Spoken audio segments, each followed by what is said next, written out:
आपकी और उसकी कुछ मुतनाज़ा तस्वीरें और वीडियो भी मंजर आम पे आई हैं। वो साल पुरानी थी और एक वीडियो थी हमारी, लेकिन वो मैंने पहले भी बोला कि लड़की के बिना, उसकी रजामंदी के बिना कुछ भी नहीं हो सकता। और दरख्वास्त देने से पहले रात को मेरा इसके साथ झगड़ा हुआ था इस बात को लेके। इसने बोला था कि मैं फ़ी मुजरम जो पकड़े हैं उनसे 5-5 लाख रुपया लूँगी। तो मैंने इससे कहा कि पैसों के पीछे ना भागो, अपने केस के पीछे भागो। इसने मुझे गालियाँ दी माँ बहन की, मुझे दुख हुआ इस बात का। और इसने बोला कि अगर जो मैंने ना बोला, तुमने वो ना किया तो मैं तुझे जेल की हवा खुआऊँगी।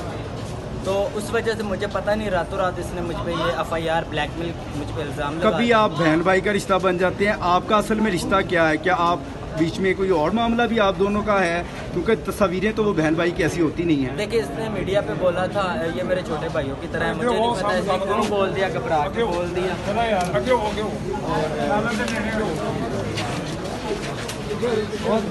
गलत हुआ थोड़ा, तुम भी अगों साइड भी हो जाओ। मेहरबानी साडी यार।